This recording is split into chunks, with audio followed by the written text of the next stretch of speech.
Bases dropped on a new week of Soccer's Morning Show. Soccer Down Here. John here, Jarrett there. And obviously, we got stuff to talk about. Atlanta's, as our dear friend Mike Conti said on the air, opening a can on Charlotte, which they did. And we'll get into that this morning. And once again, since it is a Reaction Monday, any reaction that's on your mind, over, under, on par, doesn't have to be Atlanta United, could be about the world of soccer, and could be about anything that's on your mind. Could be signs that are hanging in frickin' hotel rooms telling you not to put hangers on sprinklers and things. So there's that. So there's a lot to go on this morning, and it's all about what you guys are up to. And morning from the top of the table, Sam. That's kind of how things are looking right now with Atlanta United. Right now, number one in the East, Caleb Wiley with a brace. And I want to know how many of you went, because y'all were loud, bottom line. And it was great to see Caleb Wiley with his brace and his assist in the first half, 3-0. And Atlanta United break up St. Louis. Michael Head, all good. Keep it going. Good vibes. Yeah, break up St. Louis. We got that to talk about. So anything on your mind this morning is on the table. Like I said, with Atlanta United, over, under, on par. MLS, over, under, on par. Last night, New England, man, they got issues.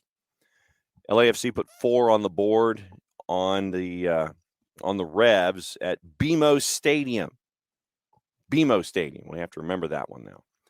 So a lot of stuff on the table this morning. And our opening kickoff brought to us by our friends at Kickoff Coffee. KickoffCoffeeCO.com. And Bumrich, too, was there. The best away day you've been at for sure. Morning, Tom. Good morning, Unite. And good morning to everybody. But this morning, for opening kickoff, I wanted to go to our friends once again, first off at Kickoff Coffee and KickoffCoffeeCO.com. And there's your QR code for those of you who are watching on Twitch. Thanks to all of you who have invested in Kickoff Coffee so far. And when you use the code SoccerDownHere15, they in turn will take 10% and reinvest it into the youth game. Very, very cool stuff from our friends at KickoffCoffeeCO.com. And now we know, I almost feel like Paul Harvey there for a second. And now we know the why about the MLS Next Pro schedule. Somebody's going to be missing from it. Rochester. I feel like I should do a Jack Benny impression. And this is your first Google reference for the morning. Rochester. But, Rochester's MLS Next Pro team is not going to be active in 2023. Parzival, I'm sad that I missed it too, because man must have just blown right past me. But Rochester's Rochester FC NY, and this was the group that, first off, it was tied to the Raging Rhinos. Or just the Rhinos, depending on your perspective. But Rochester Phoenix has always been, Nick, this is what we're getting into. Tied to the Rhinos, although anything out of Rochester should always be the Raging Rhinos. That's just me.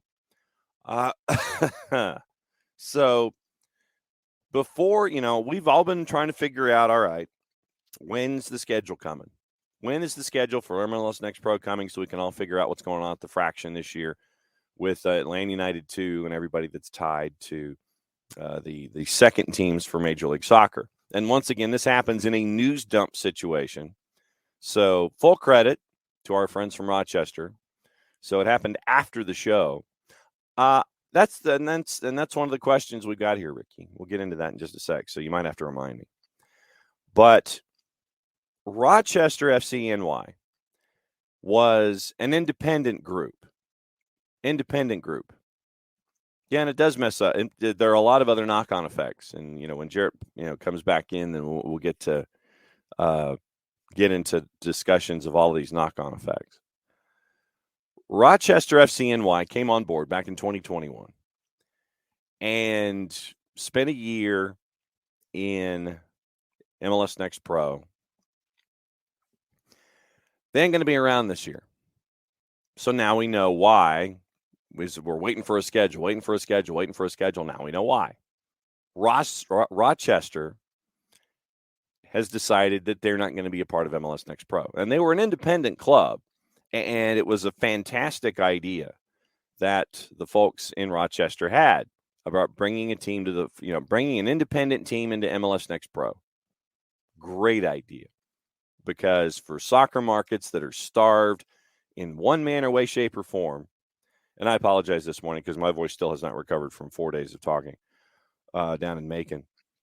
But for a league to open its arms for an independent club and for an independent club to wander in the door and go, hey, we want to be a part of this, what you're doing is you're giving those soccer-starved markets that were not having any other chance to do something on a league-wide basis, not just, short schedule or something like that, but a league-wide, an effort to be in a major schedule in a major league tied to Major League Soccer. Rochester comes in. Rhinos go on hiatus in late 2017. We're having problems finding a suitable venue, having problems in Rochester trying to solidify what they wanted to do. So Jamie Vardy, 2021, is a part of a group that brings Rochester FCNY on board. And then they, go on to rebranding for 2022, and they played out of a community college up there. So for a non-MLS side, independent club, they couldn't make ends meet. But a month ago, everything sounded cool. All of a sudden, we get a news dump item in a statement from Rochester FCNY that they're not going to be a part of MLS Next Pro. Quote, when we relaunched the club after a 5-year hiatus, like so many of you, we were excited about the future. While our first year was fraught with challenges, we nonetheless persevered, qualified for the playoffs. So we began the offseason. It became apparent that to stay competitive, we would need a significantly greater investment in many aspects of the club. Despite increased attendance, including the addition of nearly 600 temporary seats at our last match, the unfortunate reality is the current infrastructure, coupled with other challenges, resulted in no path to sustainability. We set out in search of a viable way to continue for the 2023 season and beyond. We met with international soccer owners to establish a technical relationship that would help reduce the operating costs of running the team. Other international team owners explored a minority investment in the club, but unfortunately none of those opportunities materialized or would have taken several years to implement. Most recently, we were in advanced discussions with an ownership group to acquire a majority interest in RNYFC. However, the purchasing group decided not to proceed earlier this week as we were moving to close. This left us with no time and no choice but to decline fielding a team in 2023. So that upsets everything. Everything when it comes to what you're building. Everything. You have an idea. Everything's cool. You bring in an independent club, which was a fantastic notion because you could sit there and prove that you didn't have to be, that you could rebuild an infrastructure or build an infrastructure in a city and be a part of something that's attached to Major League Soccer. Once again, Rochester proving, as it was mentioned in the release, they had to add 600 temporary seats at their community college for their last match of the year. But chasing after investment, understanding the needs of the investment. So 1 year for RNYFC, and they're out the door. Ricky gets into the knock-on effects. You mess up the teams in the Open Cup. And the bigger question is, what blame does the league have in this? And, that you look at the vetting process, and I think that that's probably first and foremost what you're hunting for here. We saw it with Lansing in League One, where you end up with a one and done. And I think that's the last thing that you want in any league is a one and done. Unfortunately, now Rochester in MLS Next Pro is a one and done. What you hope is that other non-current MLS markets, meaning first team, will not take the Rochester evidence and apply it to their own case. If you've got markets that want to be a part of it, that are outside the purview of USL League One, USL Championship, what have you, that you see a market, you want to dive in, yeah, that's cool, fantastic, we're going to dive in, be a part of MLS Next Pro.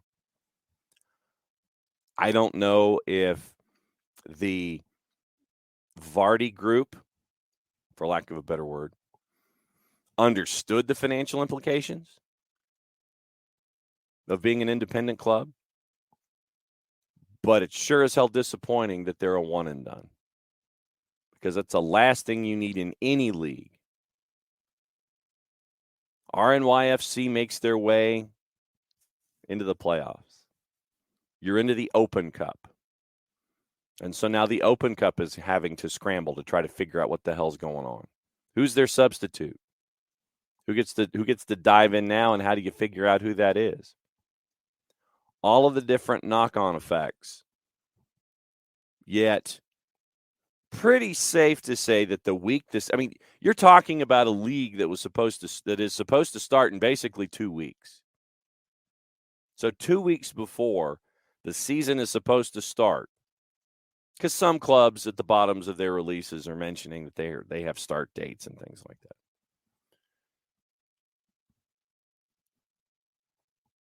2 weeks before a league is supposed to kick off, and you bail. I don't know what the level of communication was. I imagine it was fairly constant with the league in and of itself. Hey, we're having problems. We're trying to figure something out. But you'd like to have anticipated perhaps that if things were bad, and I know that you want to have hope against hope that something is going to happen, that you want to keep them active in the process. But what this does is that the folks that had the schedules squared away, they've got to redo their schedules now. So the MLS Next Pro schedule that involved Rochester and YFC has to be completely and totally rejiggered in some way. Obviously, I don't think you're going to sit there, wad it up, and throw it over your shoulder and look for file 13, but you sure as hell have created problems 2 weeks before the season starts. And now folks are having to, and right now it's more of a league thing than anything else, as opposed to the individual clubs. Because the clubs, depending on when you were supposed to play RNYFC, whether it was, trying to figure out a flight to Rochester or whatever your transportation was, that would have been your biggest concern in a mock schedule, which is now, I guess, what we're calling it, a mock schedule, since the schedule no longer exists. But all of the knock-on effects here. Schedule for the league. Schedule for the Open Cup. Who now goes into the Open Cup to take over RNYFC's place? I'm going to continue to emphasize the fact this was a fantastic idea on paper. But now I am fairly certain, Ricky, to your original point, the vetting process might get ratcheted up a couple of notches for the independent clubs. Going into this, the Major League Soccer franchises, they understand. It's like, okay, these are our second clubs. This is what we've got to do. This is how we're going to figure things out. This is our budget. This is what we have allocated. We've got players. We're doing this. We're doing this. We're doing this. Biggest thing for me is I don't want this to be a deterrent for independent markets and independent clubs. You've got an opportunity, if you're an independent club, to come in, be a part of an organization, challenge yourselves, and challenge MLS Next Pro. All of these things are here in line. And RNYFC decided 2 weeks before the season that, nope, we can't do it. Like I said, I understand trying to sit there and figure out something against hope. It's like, okay, we know the season's coming, we need to invest, and everything ramps up, and then it's like, nope, we can't do it. But at the same time, when you have a situation like this, you're hoping that the communication is there during this entire time instead of just slamming the door and sitting there going, no, we can't do it. Because then you have all the players for RNYFC that were players last year, all the staff that's affected. The soccer market of Rochester is affected once again. All of that buildup, all of those relationships, all of that stuff, all of that hope and future and everything gone. And you feel for everybody up there in Rochester and those fans who, when the Rhinos and the Raging Rhinos were a part of things, whether it was USISL or the other leagues that they were attached to, I mean, hell of a crowd. Hell of a backing there. The organization, when you look at what Rochester does for soccer in general, when you lose kind of a heritage market, and I'll use that term, over the last, say, 25 years, again, kind of makes you gun shy about support, which is the last thing you want to do. Gun shy about the game itself, which is the last thing you want to have happen. So yeah, KFC kickoff coffee, kick Vardy. Yeah, so there's all of these knock-on effects. Yeah, and Ricky, this is the thing. Have to review what the model is. If you're going to have and it comes to the vetting. It comes to the vetting process of the independence. If you, like I said, if you want in, great. But you've got to match what the demands are for your MLS clubs. So, yes, Bart, schedule release. That's the biggest thing. Everybody's got to sit there and go, oh, crap, now what? Yes, it does delay the trip for SDH to Hunt City. It absolutely does. Parsival, if they can't find a team to take the slot, the media makes a team and has to play. Wow. Tafka, being honest, I don't see the positives for independent clubs joining MLS Next Pro. Yeah, I mean, what it does, Tafka, at least to me in a certain degree, is it would set up a relationship with Major League Soccer if you want to go to MLS 1 and MLS 2. If Rochester can prove or any market, let's just say, if any market comes in as an independent and the discussions that you have been at the forefront for about MLS 1, MLS 2, MLS going to 40 clubs, these independents would be the ones that could open the door if teams don't want to jump over from other leagues. So this would be the proof to Major League Soccer, hey, we could fit in an MLS 2 situation or something like MLS 1, MLS 2 situation and try to sit there and say we're worthy. It's another way, instead of cutting an $850 million check, you work at it from another angle. You work at it working from the bottom up. Continued promotion, working your way through. Not necessarily through winning MLS Next Pro and getting into an MLS Next 2, but what it does is it proves that your infrastructure is there and it proves that your value is there. So, Ricky did bring the league back to 28 teams, so it will be even. Yeah, speaking generally. Knicks, that's another question. USL Championship question. How the Lights will fare in Vegas now that they're not associated with LAFC. So Will, keeping us up to date. And yeah, Will, if you hear anything from a Huntsvillian perspective, let us know. And then that way we can sit there and go, okay, well, if it's A, B, C, D, or E, then we can kind of piece things together. But yeah, opening match for Huntsville, according to Will, still the same as far as date and time for now. Okay. So, yeah, opening kickoff, Kicks Vardy. That's your opening kickoff. Brought to us by our friends at Kickoff Coffee, kickoffcoffeeco.com. And once again, use the code SoccerDownHere15. If you use the code SoccerDownHere15, you get 15% off of your purchase. And they, in turn, take 10% reinvested into the youth game, Kickoff Coffee, and kickoffcoffeeco.com, like right here. It's this big old thing right here off to my right. That's your Kickoff Coffee notification right there. So, yeah, and Knicks, once again, still haven't heard anything from the Twos about season tickets. All these knock-on effects that we have. All of these clubs that are ready to go. Haven't heard anything.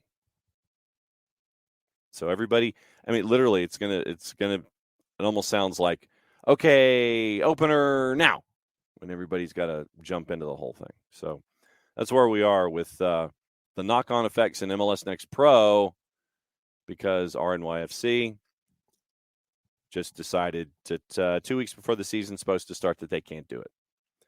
So disappointing for Rochester for me. It's a great idea, and then so that's where we are. All right. And no question about it. KFC hootie hoo. And I know that Jarrett, when he comes in, will talk about that too. So, what's on your mind from Atlanta and Charlotte? Caleb Wiley and the numerologists were thoroughly enjoying what was going on. 4:05 on the clock. Guys wearing number 26. And shout out to all of you who went, first and foremost, because it was loud, very, very loud with 17s.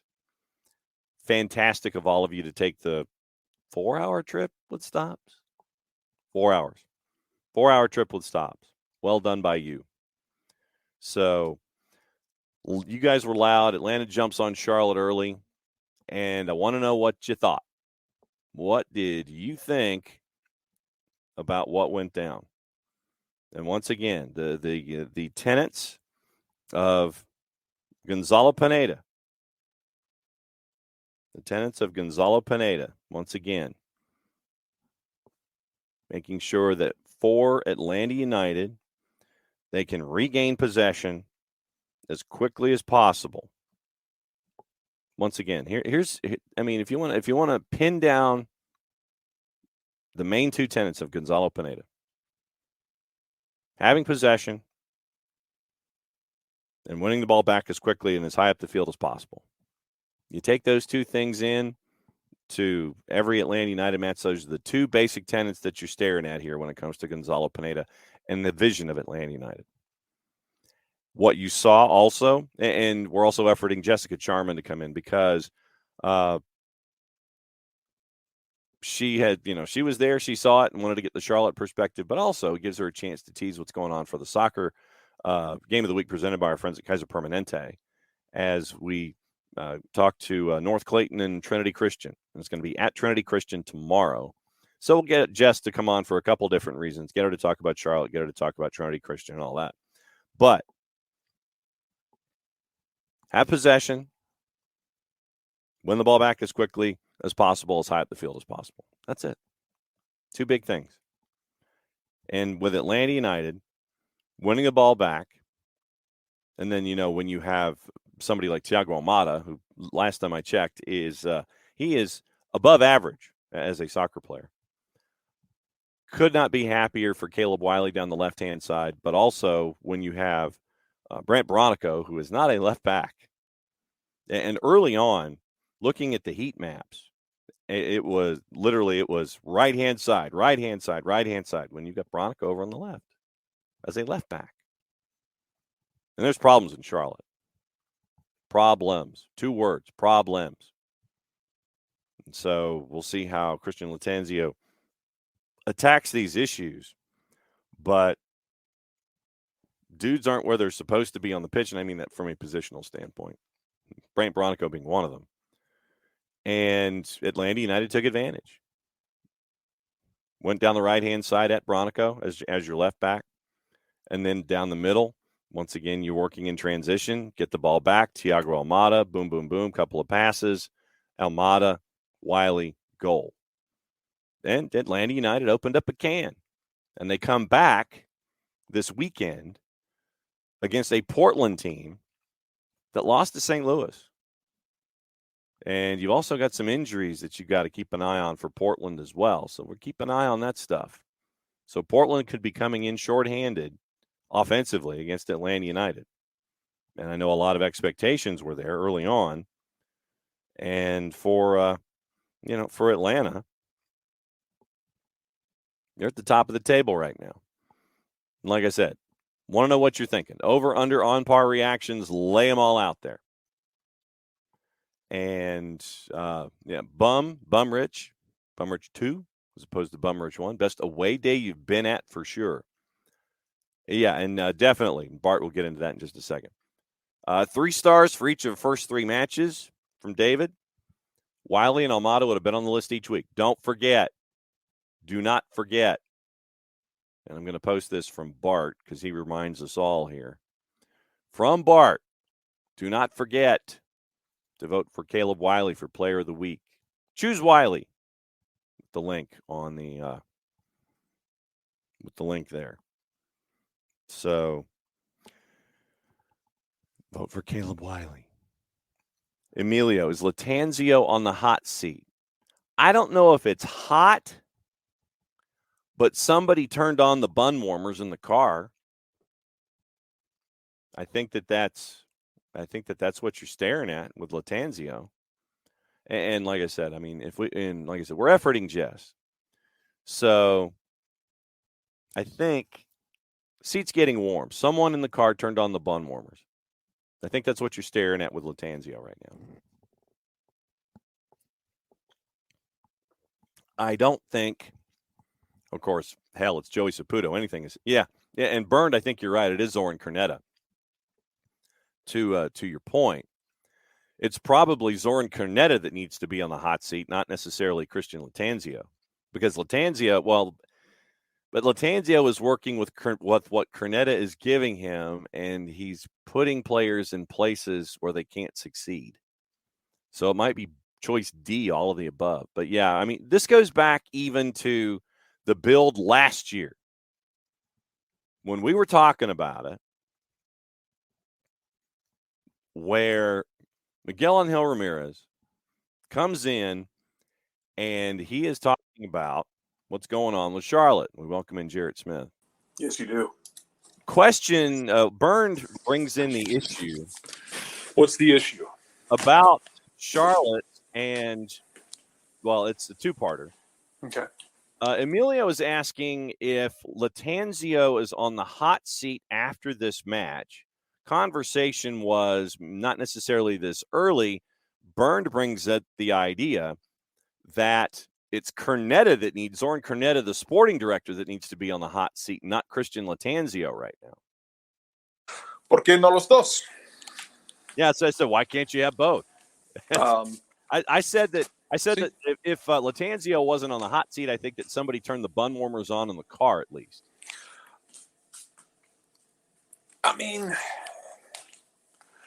It comes back to, we talked about the roster build, right? We talked about last week. The initial roster build was not good. No.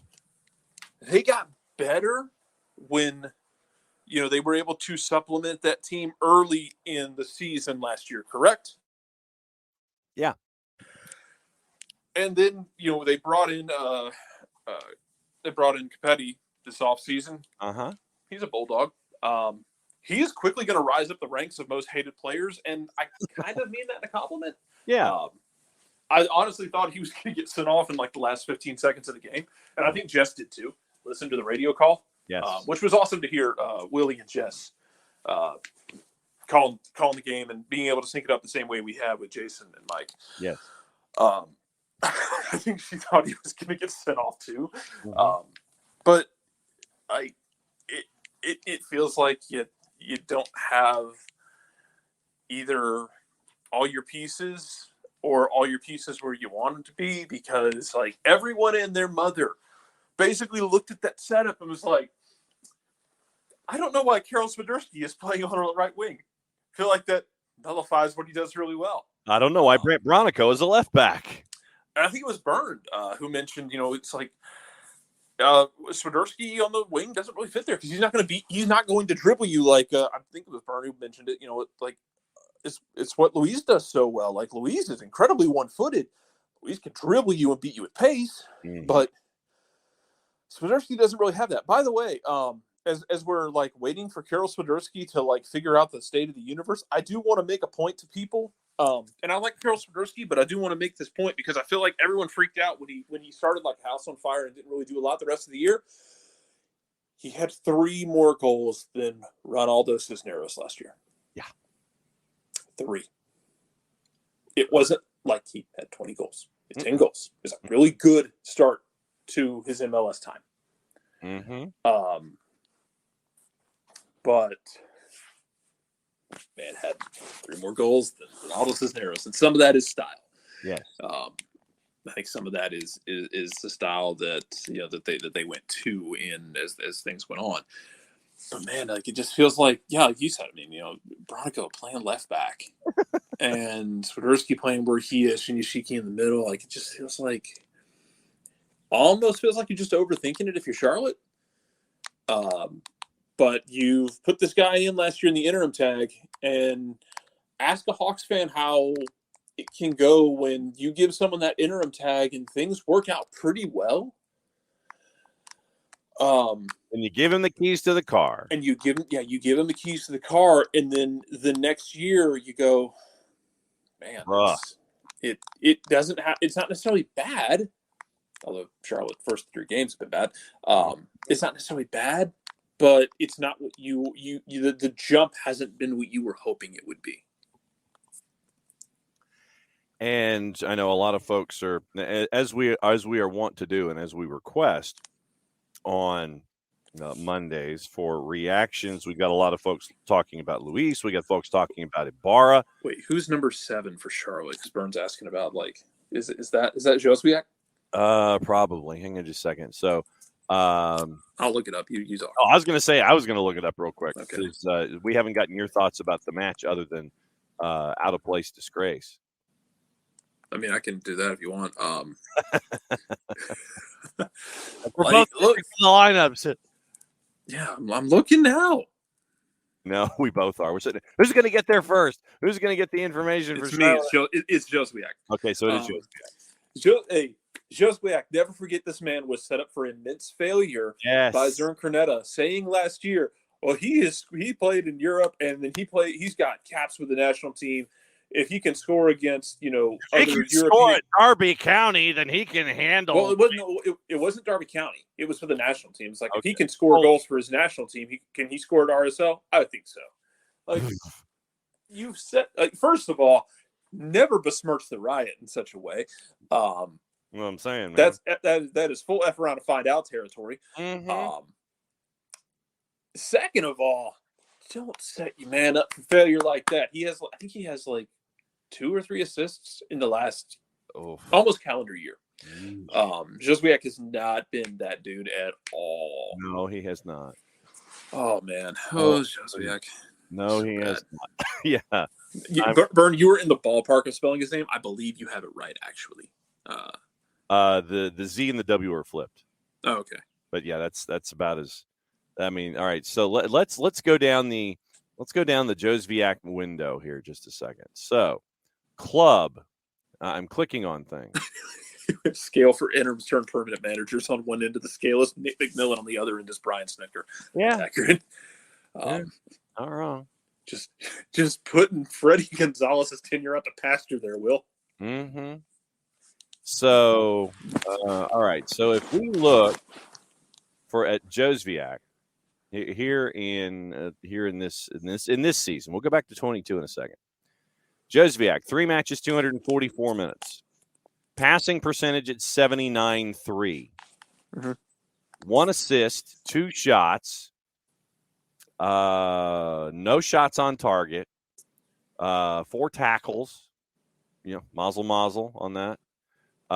7 fouls called, fouls committed, and 3 fouls suffered for Josviak.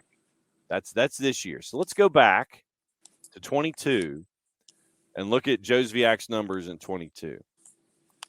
Because if he's done national team and he's done well at Darby County, then he can do well against RSL. Okay, 19 matches, 13 starts, over 1,100 minutes, and obviously then 6 substitutions. Hey, there's math. Passing percentage about the same, 79-2. Then you had 3 assists, 18 total scoring attempts. 18 total scoring attempts for Josviak last year. 4 on-target scoring attempts out of the 18. And that's 18 scoring attempts in 19 matches. 18 scoring attempts in 19 matches for Josviak. Anyone who so this is the thing is whenever somebody whenever you get into true hyperbole where it's like Luis Araujo might be the worst DP in MLS. I'm like, I promise he's not. I promise you're not considering somebody who is probably worse than Josviak's in that category. And I never want to hear somebody say like, oh, so-and-so is the worst DP of all time. Man, I promise he's not. There were some early DPs that were just like legendary swing and miss. Yeah, 3 assists last year. 26 fouls committed, 20 fouls suffered, 4 yellow cards. Josviak that's a big old swing and a miss for Zoran Krneta. Yeah, and I mean, like on paper, seemed like it would have worked, but like we talked about this last weekend, Friday, actually. Yes. You can have all those DPs and you can have all these guys, but it's not FIFA. You have to fit them together correctly. And if that means, sacrificing somebody, if that means changing things up, then so be it. LAFC had to do that last year. They weren't able to shoehorn all of their big names on the field at the same time and be their peak selves. Now, they look like their peak self right now because they, not unlike Nashville, have started to answer the question of where are the goals going to come from? Yes. LAFC found the goals. They found a horde of them. Mm-hmm. They beat New England like a rented mule. Yeah, that was not pretty last night. It was not. Nashville decided that Jacob Schaffelberg can be an efficient goal scorer, apparently, when Hani Mukhtar's pulling the strings, which is great because Hani Mukhtar scoring and assisting like that, dude. If Hani's going to do that, then I guess, he's going to go after Seba's record for, I can't remember if Vela broke Seba's record, but man, that run that Seba had with Toronto back in the day, I think it was 2015, 2016, was such a stupid season. Yeah. It wasn't the sheer number of goals. I think he ended with 20 goals, but I think he went 2020. Mm-hmm.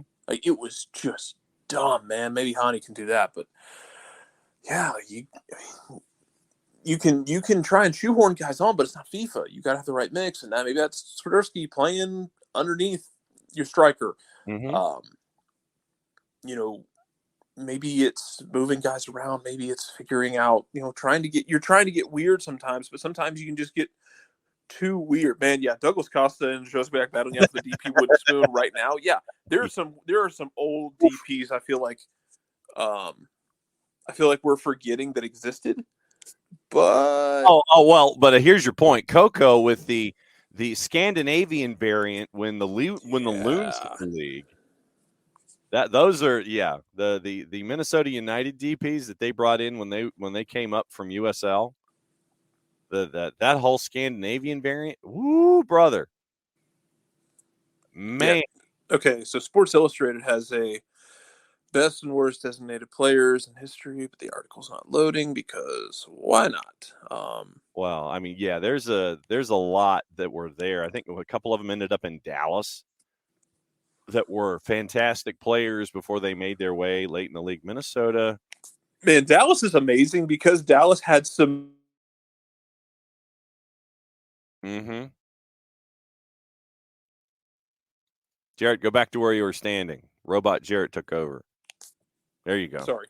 No, Chris Boyd was the designated player at one point. Rafa Marquez, some of these were just bad. Yeah. And Danielson, definitely 4-card. Danielson, definitely. Yeah, I mean, that's the thing is like whenever someone says so-and-so is the worst designated player, I'm like, I promise you they're probably not. They could be in that conversation, but it's going to take something special for someone to become the worst designated player in MLS history. Even I don't know if Joswiak's can enter that. I think he could rise up the ranks if he starts a street fight in the locker room or in the tunnel before a game. If he will start a street fight, a la the bottle service fight between Toronto and Red Bulls in the playoffs a few years ago, if he starts one of those in a meaningless game, yeah, we can have that conversation. Mm-hmm. I'm trying to see who the original DPs were for that 2017 Scandinavia. Oh, Vadim Demidov. Vadim Demidov was Demidov on a DP deal? I'm trying to see. I mean, Demidov was one of those. I mean, that was just, oh my God. Claudio Reyna's was there. Frank Rost, Red Bulls. Named him captain.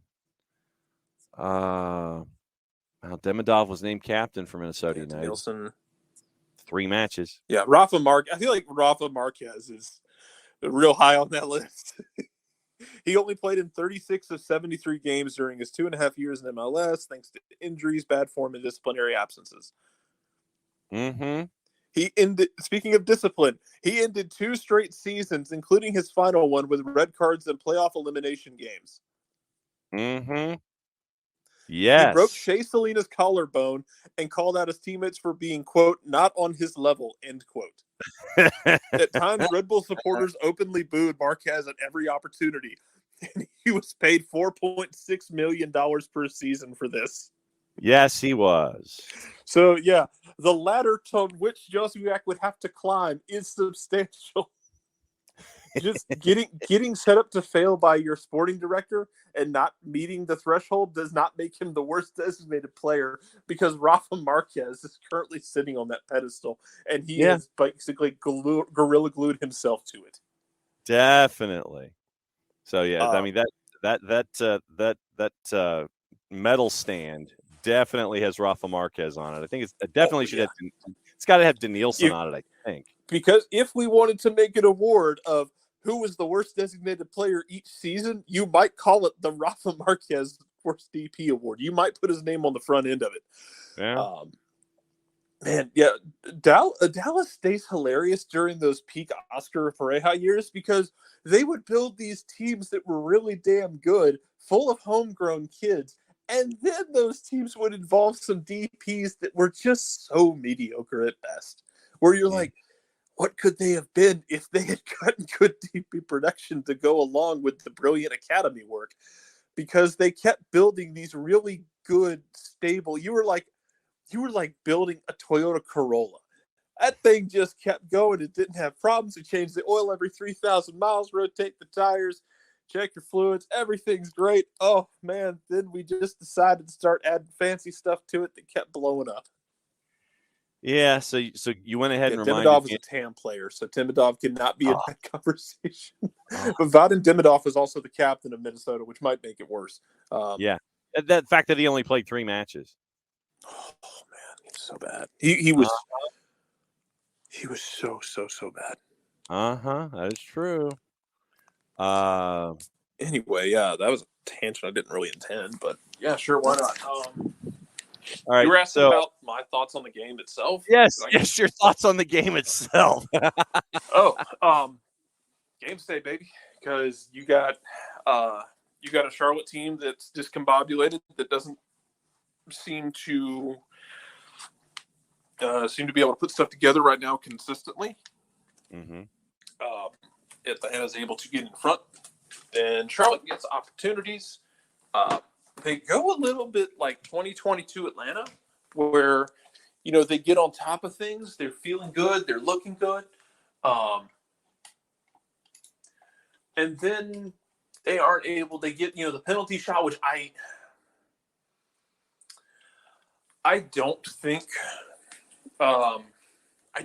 was a penalty. I don't think it was a penalty. I understand why it was called in the moment, but he swings and misses, and his body's momentum after missing is what takes him into Brooks Lennon. I I like that they went to VAR. I didn't disagree with them overturning it. I understand though the idea of, man, if that was Atlanta, we'd be mad. Yeah, probably.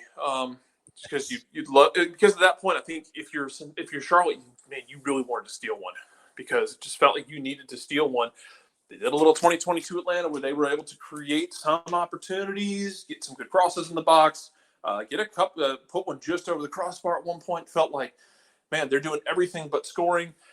And then Jesus just basically parted the Red Sea for Moses in the form of Thiago Almada. And, it's basically, I think it was Andrew Weeby tweeted out the whole thing. And like, it's a good quick breakdown of, hey, we're not going to pressure Miles Robinson. He's going to skip lines on the pass. Then Thiago Almada is going to make Bronico look like a Pirlo-esque traffic cone, where he's just literally going to run around him and then break into the middle. Everyone just sucks into him. And then you play it out to Luis, who already has a goal. Everyone sucks into him. And then just get it across the box. Luis lets the ball go. And Caleb Wiley just doesn't smash it, just slots it under the keeper. Like, it just felt like at that point you were done. Yeah. You could have told me, hey, Charlotte's going to go find 2 in the second half. And I'd have been like, I'm fine with that. Because at that point, after Charlotte had pushed and gotten so close, only to give up that third goal, it felt like not even a straw had broken the camel's back, but an entire bale of hay had been dropped on the back of this mule, and the mule was not ready for it, and his knees blew out in the process. Mm-hmm. And KFC says it's Almada lets it go. Jarrett, low key genius. Yeah, it's kind of a dummy. He doesn't meg himself dummy style, but yeah, he just lets it go. And God, I remember there was one year where Joseph did that with Garza. There's one of the goals that Greg Garza scores for Atlanta United. I think it's in 2018 or 2019. I think 2018. Excuse me, he wasn't here in 19. I think it's in 2018. Where someone fires a low cross across the face of the goal like that, across the box, and Joseph just lets it go. And everyone sucked into Joseph. Like, the keeper basically got big in front of Joseph. Everyone flooded to him. And Garza standing there on the back post and literally just had to angle his foot in a way so it would bounce off and go in the net. And it was one of the easiest goals Greg Garza will ever score. And that's not a slight at Greg at all. That's just, man, everybody sucked into Joseph Martinez and he was able to tap it in. Everyone sucked into Almada and to Luis. And then Caleb Wiley's just standing there and just slots in the keeper. But that felt like the straw that broke the camel's back. And then, like I said, the second half just felt like game state. Like, yeah, Charlotte, you wanna just ping the ball around and try and fire in these crosses like Vargas. First of all, Vargas has to start next game for Charlotte. Got to. Like, you got to get him on the field. And if that means you got to bench like Shinya Shiki or something and play Swiderski underneath your striker and play Vargas out, then you got to. He's good. I still think Shinya Shiki's better coming off the bench for them. Shinya Shiki's a good piece, man. He's a great piece in this league. Yeah. But yeah, it just a lot of it felt like game state in the second half, where it's like Atlanta was almost like, hey man, you want to do your thing? That's fine. We'll be over here just, when you screw, like, we'll take the ball when you don't want it. But we'll wait for you to screw up and get scare you a couple times, and otherwise you can just kind of ping the ball around and fire in these crosses that aren't going to go anywhere. And it just felt like game state. It was what it was, man. The flashbacks for Minnesota United in 2017, January signings, other than Francisco Calvo, Vadim Demidov, John Alvabaga, who I believe broke his leg in the snow game with Atlanta United. I think he did. Rasmus Schuler, Boshkim Kadri, Josh Gatt. That's what you were swinging and missing with. That was Minnesota United for you in a nutshell. The Scandinavian variant with Demidov and Alvabaga and Schuler that did not work. So, so that was your Minnesota United flashback in hour number one. Emilio, that if there was no contact initially, Lennon just decided to shove the opponent. How would it be called? It's a foul. It's a foul on Lennon. Yeah, I mean, I think it was his momentum swinging and missing. Yeah. I think it was a matter of like he swung and missed, and his momentum takes him into Lennon. Yeah. And Lennon's moving in that direction too, but if he makes contact, I don't know if it's as severe of physical confrontation. Yeah. It's No doubt. hard. It's hard though because like human body's moving at high speeds, at high intensity. It's hard to sit here for me to say like it wouldn't have been anything. I mean, maybe. Yeah. Nick's in the follow through. He says really went down due to being off balance, not much contact from Brooks, really. So, you know, and I know a lot of folks also in the chat this morning, other than Kefzi, who decided to remind you, Jared, about Hootie Who Go KSU. Yes, because Cincinnati is a lifelong rival. Skyline Chili is trash, and we have a large number of human beings on the part of SDH who are in the state of Georgia. Mm-hmm. And there's only one school from the state of Georgia in the tournament this year, and is Kennesaw the team, literally the last team you would have expected, because the last team I expected, because it's a team that before this year had never had a winning record in Division One, in top flight. Yeah. So they play Xavier Friday, I think at noon, 12:30, something like that. Last I checked, I believe Kennesaw is like 14-point dogs, or 14 and a half. It's a 14-3 matchup. We'll see. Yeah, the 3-14. Opening kickoff this morning. Dundee, do you have to go at the top of the hour like always? Oh, we got a couple minutes. We can bend it a little bit. All right. So opening kickoff this morning was about Rochester and the news dump on Friday. Oh my God. Thanks, Jamie. Yeah. And so before you go, Nix brings up a topic that has a couple of different tentacles attached to it. Nix, Caleb Wiley is a full-grown man. Yes, accurate. And even at the age of 18, he is a full-grown man. If you've ever like gotten to see Caleb Wiley up close, yes, he is a fully grown human being. He's a large human. He's pretty well built. He's put together. Very athletic, very big. Good kid. But what he's done is create the conversation that we have been traditionally hoping to have when you have an MLS roster that is deep, because you're going to need it for multiple competitions. You're going to need it for MLS. You're going to need it for Open Cup. You're going to need it for Leagues Cup. We've talked about the 50 matches that you could play this year in a combination of all three leagues. What Caleb Wiley is doing is right now, as the hot hand, he's making it difficult for Derek Etienne to come on the field for more than, say, 35 or 40 minutes at a time. But that's what you want. You want that kind of A, competition, and then B, you want that reaffirmation in the investment that you have shown in a guy like Caleb Wiley that, and hey, look, you got Caleb and Derek Etienne Jr. on the left-hand side.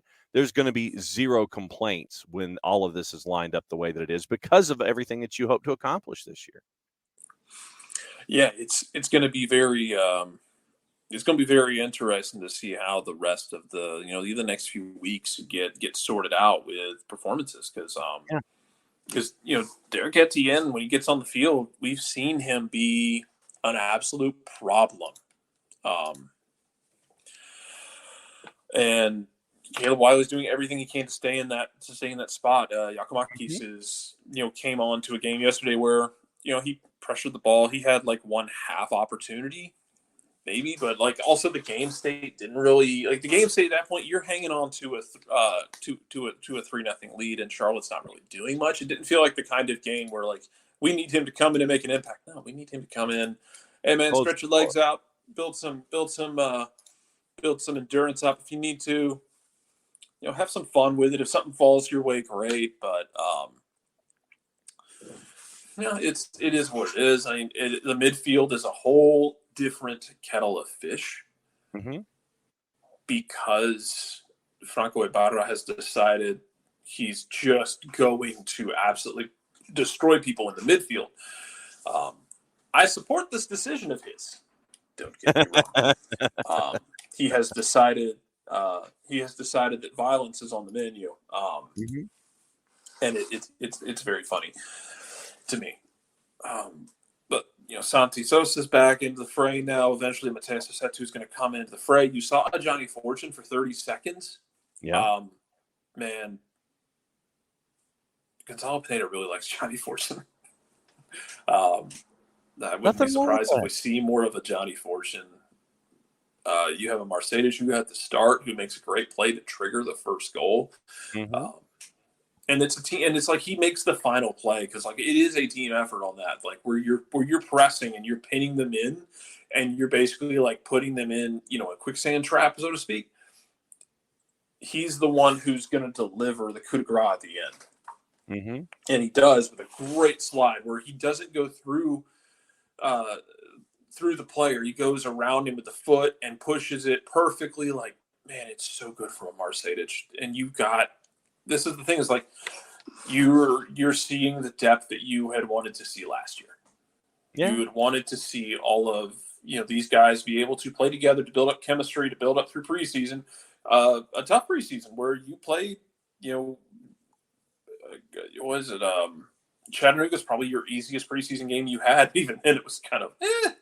But you want to build up in your preseason. You don't want to sit there. You want to build to a crescendo. You don't want to sit there and go hard, easy, hard, easy, hard, easy. You want to build up with all of your ideas. I would rather a team do that. I would rather a team have a preseason that does that, though.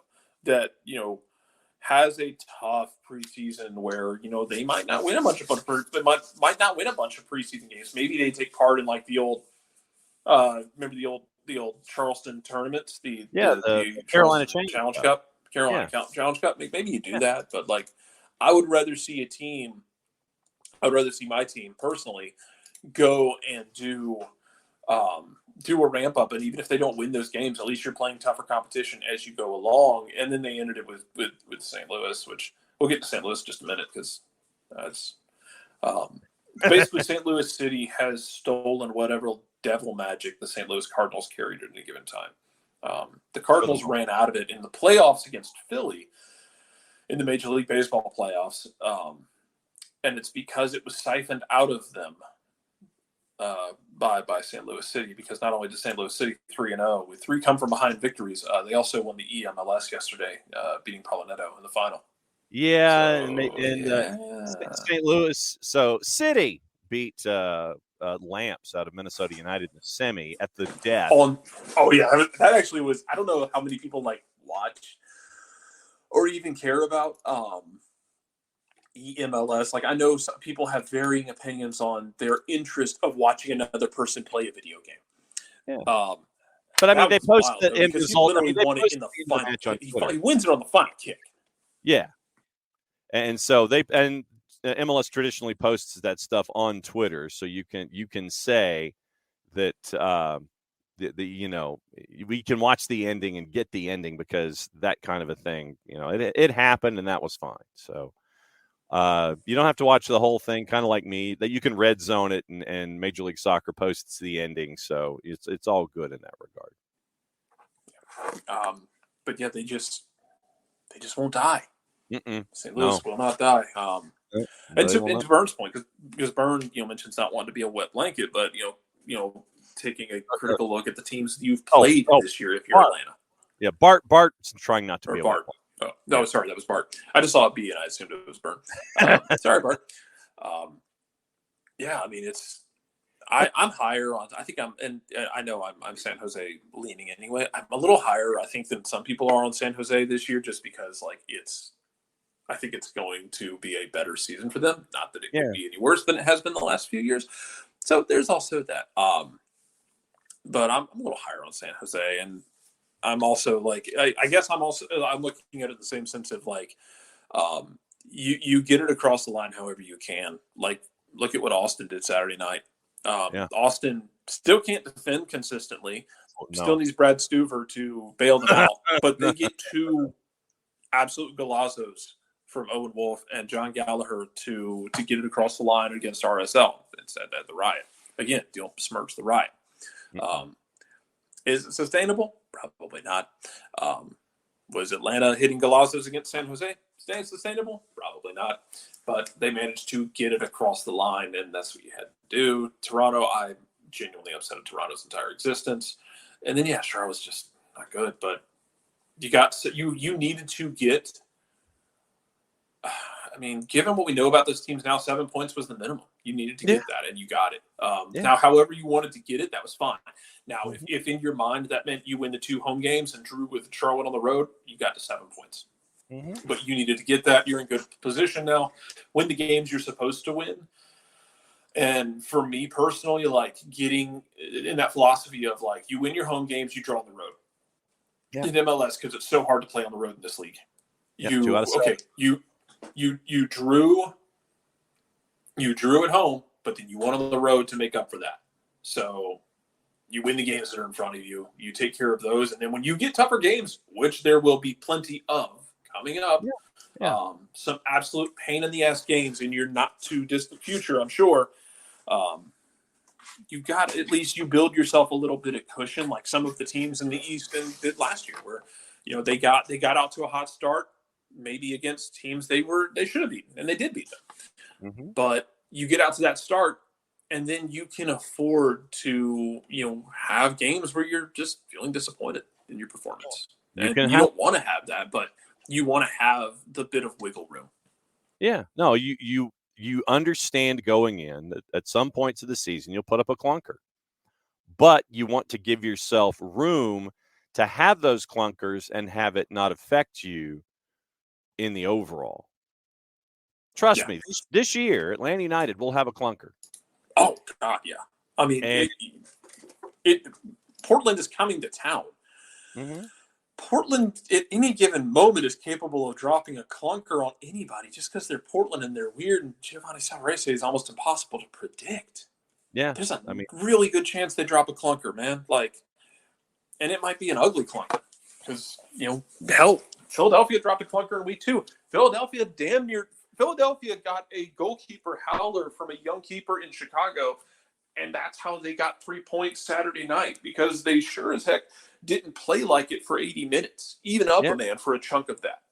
Yeah. And I think some of it is just rotating guys, with CONCACAF Champions League, which is completely understandable. But, man, I'm not sold on what Chicago is going to be potentially. I'm not a big fan of what they got going on there. No. But, yeah, everybody's going to have them. And you drag that body across the line however you have to do it. And you get those points early, so you're not in a position where you're saying, okay, well, we need to do this, this, and this to be comfortable. You want to be comfortable ahead of time. So if the schedule breaks easy for you, then, yeah, you take full advantage of it. And especially it breaks easy for you early in the season when you don't have your full allotment of attacking pieces. And now you're starting to get them ready. So hopefully you have them. And, now you see what you can be and what you're going to be. Now you hopefully get a better look at that. Yeah, and so I haven't seen anything for Andre Blake, Sam. That is a very interesting point, though, in all this is that Andre Blake looks like he did his groin. Yes, Jim Curtin did come out after the match and say that it could be, there are varying degrees of groinal injury, and it could be a couple weeks, could be 4 to 8, and so we will see. And this will be an interesting thing to hear from Jim Curtin. Does Jim Curtin give us the Stanley Cup version of the injury, or does he lay it out there and say, and he goes to the end of the line? Does he say? Yeah. Does he literally say it's a lower body injury and he's week to week or game to game, and aren't we all? Or does he say, yeah, he's done for 6 to 8 weeks and then we'll revisit it? That's what I want to hear from Jim Curtin in all of this. I mean, unless he says, oh, yeah, he went and had surgery, we're just going to assume that it's lower body injury, and everybody will get upset once again about, teams aren't being forthcoming with injury details. Of course they're not. Again, they're not going to be, because no one is making them. So they're not going to say, hey, man, he'll be back in 8 weeks. I expect him back against, checks the schedule, against so-and-so. They're not going to do that. They're going to be as vague as they are allowed to be. Yeah, absolutely. So you've got to keep that in mind as well. And don't get upset when you're not getting all the information. And that's across the board because it is not right now. I mean, a team can say what they want to say, and they should be able to say that. They shouldn't be as transparent as we would like them to be. Because frankly, a lot of times when it comes to professional franchises and winning championships, we are all on the island of Nunya. And we're all just standing there waiting. Meaning none your damn business. And that's the way it should be. I mean, think about it from your favorite team's perspective in your favorite sports. Do you want to give competitive advantage away by sitting there and saying that so-and-so, nah, he's not going to be there this week?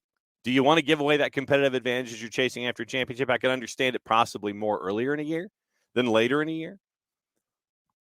But when every point matters, when every win matters, when every position matters, even though, yes, you're going to have an 8-9 game this year in Major League Soccer, and I know that that's for TV inventory. I get it.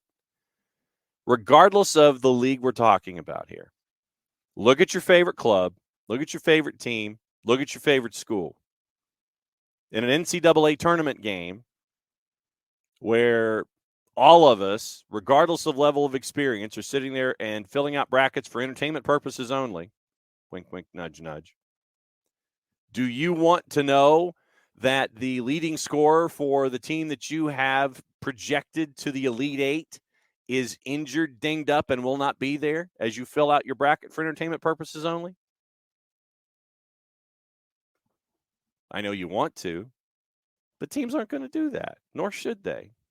So just understand, as much as you despise a team that doesn't go into direct proportion for the amount of information they should give you when it comes to their injured players. Jim Curtin, I anticipate, like I said, Jim has never been one to mince words, whether it was about a national team job or anything like that. Never been one to mince words. Half of me anticipates he's just going to lay it all out on the line and sit there and just, say blanket and, he's gone for 8 weeks.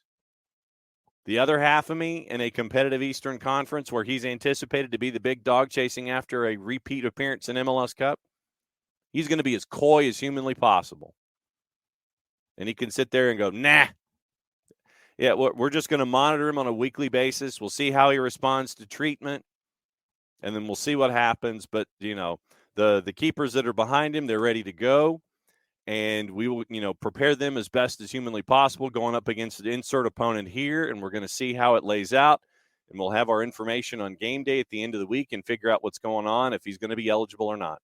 So that way you have to prepare for Andre Blake in addition to everyone else. You make sure that your opponent's preparation adds those extra pages that are there. They don't have to take out the chapter on Andre Blake on a weekly basis. All of that stuff's got to be there. I mean, you look at the Philadelphia schedule. Let's look at said Philadelphia schedule and see what it looks like here. Clubs. Once again, clicking on MLSsoccer.com and seeing if Jarrett can get there before I can, which I imagine he will. He will not right now. Okay. So club site, when it comes to Philadelphia, let's go to schedule. Let's just look at the next 8 weeks and the possibilities of Jim Curtin actually saying Andre Blake won't be around as it loads. All right, so let's think about it. This week, tomorrow, you have the second leg in CONCACAF Champions League. You're going to give Alianza an upper hand in CONCACAF Champions League for a match at Subaru Park where you're tied in aggregate, where all you need is one goal to advance in the next round? No, you're not going to give Alianza a heads up. Montreal's at the bottom of the East, but no. Purple team at Subaru Park, you're not going to tell them, even if it is kids' night. April, Sporting Kansas City, Subaru Park, April Fool's Day. I'm waiting for an April Fool's joke probably from Jim Curtin leading up to that match. Cincinnati at TQL, Chicago at Soldier Field, Philadelphia hosting Toronto FC. That gets you through the month of April. I see zero, maybe the Chicago match. I see zero opportunities for Jim Curtin to sit there and just say, or maybe Montreal, we're going to give Andre Blake a rest. Here's how it's going to lay out. Let's see if I'm close. You won't get a damn piece of information involving Andre Blake for Alianza to give them anything.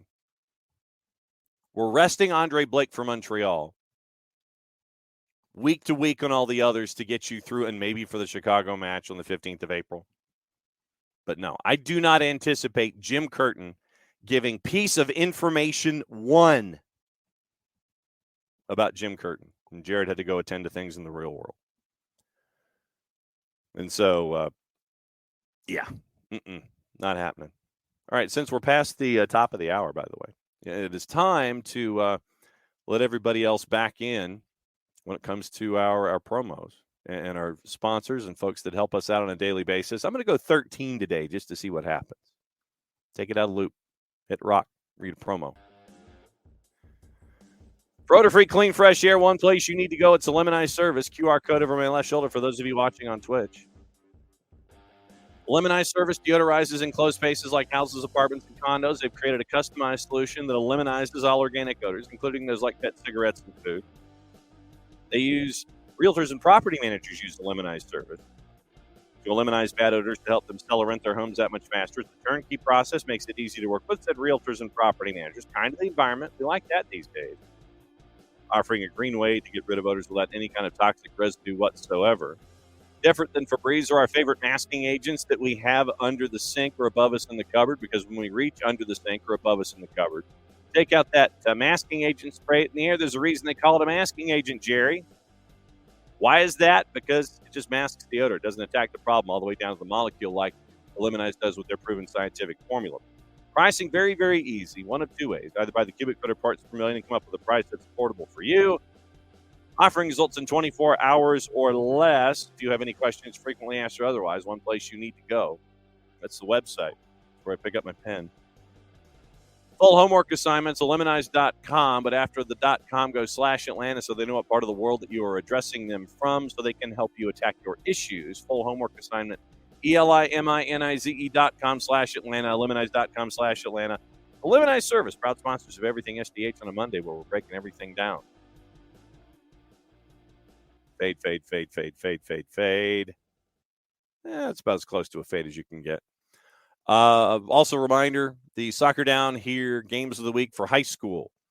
That is up and running, and it will be Tuesday this week, and it will be Friday this week. The locales, Tuesday, North Clayton and Trinity Christian. So we're going to catch up with our friends in Sharpsburg. Mike Townsend, Jessica Charman, who's a coach at Trinity Christian this year. Perhaps we can have Jess on the show tomorrow to break that down as a bit of a tease. Then Landmark Christian in Callaway. That one is I'm trying to figure out if that one's actually in Hogansville on campus or if that is at Callaway Stadium on the campus of LaGrange College. I'm thinking the latter. So once again, Tuesday, North Clayton at Trinity Christian.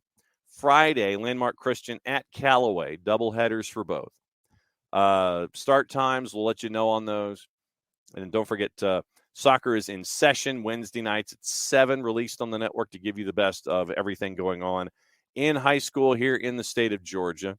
In session interviews, always chasing those. Jason's got rankings. He's got scores. He's got stuff to talk about. That's the official term. Soccer's in session Wednesday nights at 7 here on the SDH network. Games of the week on Tuesday, Friday, double headers as we roll here on SDH this week. So we also have the return of SDH on the USL Championship. We've got USL Championship to talk about, and we'll have that posted to the network with the midweek games going on in the Premier League. Prem and Proper is pushed to like Thursday, so we'll keep an eye on that as well. So that's where we are with all of our stuff. And Bart, I'm with you with your thought. There's no reason to be a wet blanket, but you've done what you've had to do. You took care of business in a roundabout way, but you got win. You got to win on the road to make up for the draw at home, and you got to win at home. Now, Portland's coming. Portland might be a little short-handed coming in. Giovanni Savarese will frustrate the ever-loving ish out of you. But how will they respond, especially after losing to St. Louis? Lost to St. Louis at Providence Park on the weekend. So we'll see what happens there. Nothing wrong with being a wet blanket. Nothing wrong with being a little wary. Nothing wrong. Nothing wrong with that. And Will, I don't know if you can blame Rebecca Vardy directly, but perhaps legal fees getting into the deal. Tom, concerned if so much of what we're doing goes to Armada if he goes in the summer, then Bart does finish the sentence. Then you'll have $40 million to spend on a replacement. You won't have to drop the full 40, hopefully. But obviously the hope is that you can keep him. But once again, if you get the offer that you can't refuse, you know that Atlanta United is going to do what's best for the player. And what's best for the player is for him to go and attack his new frontier, wherever that is. And we will all, and I know the 17s will give him a hell of a send-off. Whenever that happens, you'll see him at the airport and you will wave your scarves goodbye, and it will be one of those moments that we will never forget because of what Thiago Ezequiel Almada has done to tee off on opposition here in Major League Soccer. And he's taken it up a level, I would dare say, after winning the World Cup. That's just me. Yes, Franco being violent is fun, Will. Absolutely, as a roaming destroyer. So allow me, I'm going to go check in with our friends at SofaScore once again to check the numbers from the match. And like I said, I'm pouring through. Don't mention player send-offs. Just, waving at the pier. You just wave at the pier with the handkerchief. That's all. Nothing to do with cards. Just bidding the Tearfield adieu whenever that does happen, whether it's the summer or the end of the year.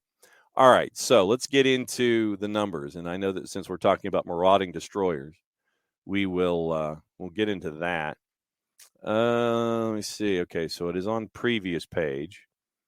So here we go. All right. So lineups and numbers, courtesy of our friends at SofaScore. Let's see. What are we staring at? Obviously, Caleb Wiley hit an 8.3. Thiago and Luis had 7.5s. Ibarra had a 7.1. So Franco Ibarra's numbers on the day. Full 90 minutes. 14 of 20 passing, 70% on 37 touches. 9 of 14 on ground duels. 1 for 2 in the air. So 10 for 16 on duels on the day against Charlotte. 62.5% effectiveness on his duels. 9 of 14 on the ground. Fouled 4 times, 3 clearances, a pick, 3 tackles, 2 dribbles passed. That's Franco Ibarra on the day. You mentioned Amar Sejdic. Sejdic had a yellow, and he still ended up with a 7. 70 minutes, 33 touches, 21 of 27 passing, 2 key passes, 3 of 4 on his long balls, 3 for 4 in his duels, fouled once, 2 clearances, 2 interceptions for Sejdic. Then getting into the numbers let's go ahead and show you the numbers on Caleb Wiley, just because we can do that. Caleb Wiley, 10 of 18 passing, 27 touches, 2 shots on target. Guess where they ended up?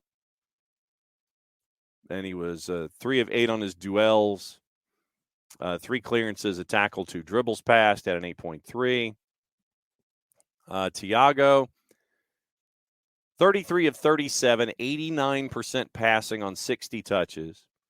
5 key passes for Thiago Almada. 3 of 4 on his crosses, 2 for 3 on long balls, 1 big chance created, 1 shot on target, 1 shot blocked, 3 of 5 on the dribble, 1 4 of 13 on the ground, was not fouled on the day because you had to kind of catch him. 1 tackle, 3 dribbles passed. Luis Araujo, 89 minutes, 21 of 29 passing at 72% on 44 touches. 1 shot on target, 3 shots blocked, 3 of 5 on the dribble, 5 of 12 on the ground, 0 for 2 in the air, so 5 of 14 on his duels. 1 pick, 2 tackles, 3 dribbles passed. At the back, Gutman, Purata, and Miles each had 7+. Gutman, 90 minutes played. 26 of 32 passing on 54 touches. You had 2 for 5 on ground duels, 1 for 3 in the air, 3 of 8 total. 4 clearances, a block, a pick, a tackle, and a dribbles passed. And then 1 for 2 on dribbles. Air Force One, 90 minutes, 5 clearances, a pick, a tackle, a dribble pass, 6 of 9 on duels on the day.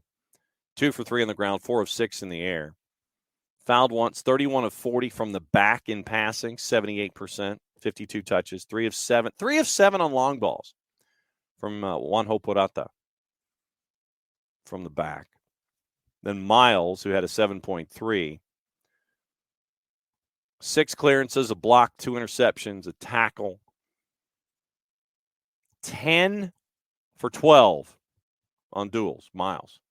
6 of 8 in the ground, won all 4 of his duels in the air. Fouled 4 times, 30 of 43 passing on 64 touches, and had a successful dribble attempt. So those are your numbers. Oh, and getting into the surprise of the Cards, Ismail Elfath. Okay, so that's interesting to hear that and be reminded of that. Sheaves, you're not a counter team. Like we mentioned earlier, there's 2 basic things. It's possession and getting the ball back as quickly as possible. I mean, you're not a countering team, but you will take advantage of it if it is available for you. Possession, number 1, get the ball back as quickly as possible when you lose it. And then if Charlotte's going to just stand there and have a guy at left back who's not a left back, you take advantage of that too. But if in I think you're looking at it perhaps more as a transition team, taking advantage of things in transition once you get the ball back or you introduce the ball. You get the ball back quickly, you work in transition. But if those opportunities are there where you have all these wide elements of space, like we saw with the pass to Almada and Almada weaving his way through the midfield and giving the ball to Caleb for a goal, they're going to give you space, take it. I mean, just run. If you got 20 or 30 yards, run with it. So it's what the situations gave you in this match. So we'll keep an eye on that. Bart, to Tom, if we're in a top 3 spot in the conference, could see us keeping Almada to push for an MLS Cup. Once again, it's going to come down to the player, what the player wants. But like I said, in the summer, folks are going to come knocking on the door from overseas. You know this. And once again, they give you the offer that you can't refuse. You've got to do what's best for the player. And then, as you said, Bart, you're going after that next new young dude to come up. So, yes. A lot of folks talking about, and Michael, right there with you. Can't wait for St. Louis to come crashing down to earth. And I think it's almost like you're looking at a batter who just got called up from the minors, and I don't mean that St. Louis is a minor league team. Please do not take it this way. When you get the call up to the majors, first time through the league, young hitter's going to crush it. I mean, think about Jeff Francoeur, say, as an example. Jeff Francoeur, first time through the league, was ridiculous. Then when everybody figured out you could pitch him either low and inside or low and away, and he's going to go chasing after it anyway, how does Jeff Francoeur adjust? That's what you're staring at. How does St. Louis City SC adjust to Major League Soccer once they get past the quarter pole and figure out who they are? Then they get past the halfway point and become more comfortable with what Bradley Carnell wants them to be. Red Bulls Midwest. How do they adjust that second time through the league? That's the question for me in St. Louis City. Or do they get found out sooner? That's the other question. Sean, and I'll put this to the floor. Thoughts on the MLS 360 show? Watched it Sunday, and it was tough. I'm guessing Saturday, or did you watch Sunday? Even the chat after talking about who they like and dislike was hilarious because Weeby said he thought Cincinnati was best and Atlanta's on top of the table. Yes, I know it's still early, but still. I think when you're looking at MLS 360, be patient. Because what you're trying to do, you have a product, and I would hope that it is malleable. And I think that what we've seen so far is that it is. First week, you had 4 hosts, and this was what I was getting into, I believe it was with Dylan Butler. From a production standpoint, 4 hosts standing with your back to the camera, looking at a big monitor, talking about what's going on. I don't need that. If you're going to be a red zone type channel, be a red zone type channel. Don't be, talking head channel. Week 2, they laid out more, which is what they should do. I want to hear the local announcers. I want to hear what's going on with the local announcers on site.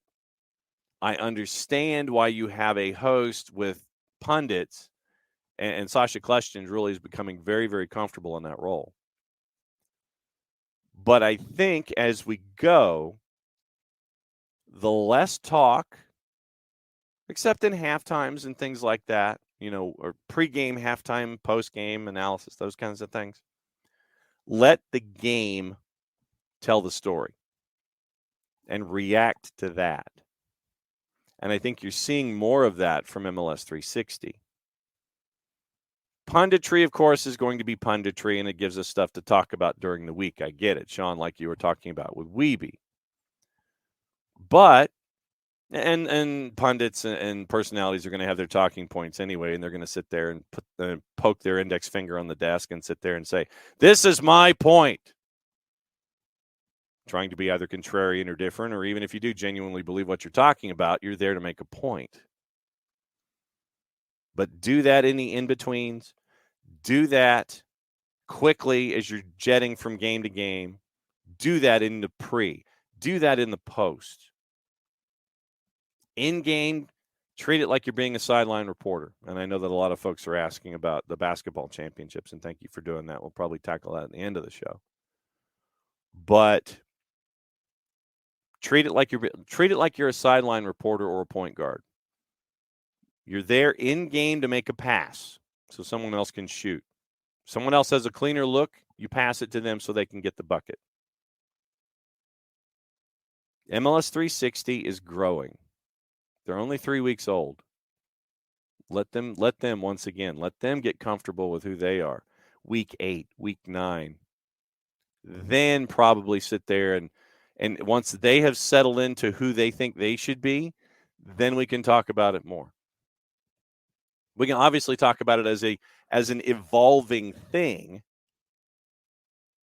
but right now, let them grow into it. Let them kind of figure out who they are. This is the newborn calf here.